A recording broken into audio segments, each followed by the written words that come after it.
A bustling metropolis on the move. Some 3.4 million people call it home. It's the center of the German government and at the heart of Europe. This is modern-day Berlin. The city began its transformation 20 years ago after a peaceful popular uprising that culminated on November 9th. Berliners east and west converged along the wall that had divided them from one another for nearly 3 decades. Elfie and Jürgen Bachmann, both East Berliners, remember it well.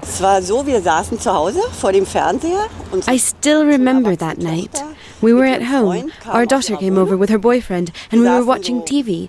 That's when we heard the news. The news was the sudden, unexpected announcement that border crossings would be open immediately.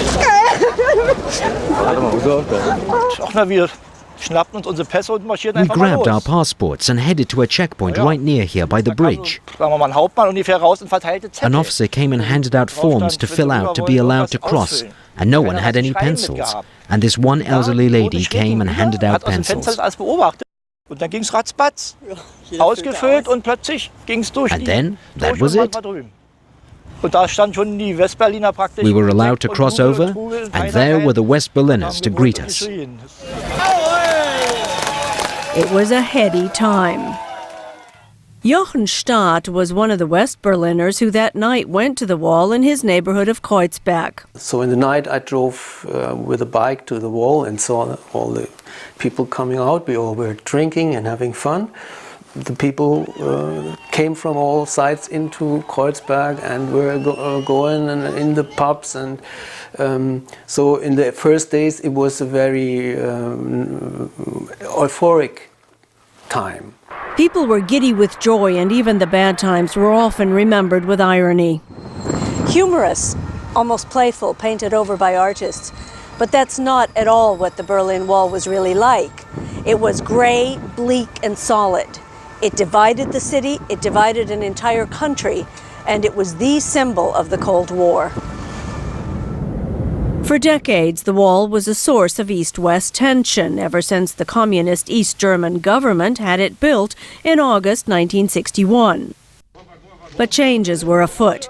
Reform movements and peaceful revolutions gained ground within the Soviet bloc, and in Moscow a reformer came to power, Mikhail Gorbachev. In 1989, peaceful protests spread. We gathered in churches. We demonstrated at the main square, Alexanderplatz. There was a sense something was coming. It was a sort of prickling feeling. One had the sense that things couldn't stay the same. Something had to change. But in what way, no one could really imagine.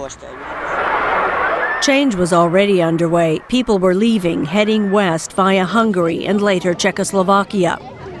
But Elfie Bachmann resents the image that it was all about East Germans wanting to travel to the West. That's not what it was about. It was about a form of freedom, to decide for myself, to maybe walk across the street, to visit someone on the other side of the wall, just to be free to do things I had not been allowed to do. No one imagined how quickly and completely it would all happen. Suddenly the wall was gone, and within a year, Germany was reunited. And Berlin had begun its transformation, but people still come to see the old scars. This father brought his 2 sons. Because I think the children are our future, and they need to know what the Cold War was, the confrontations, the fears, the brutality of that time, so they can make a better future. Berlin has become a modern, forward-looking European capital. It still has its old scars, but seems to wear them sometimes lightly with humor. But they're not forgotten. Sonja Pace, VOA News, Berlin.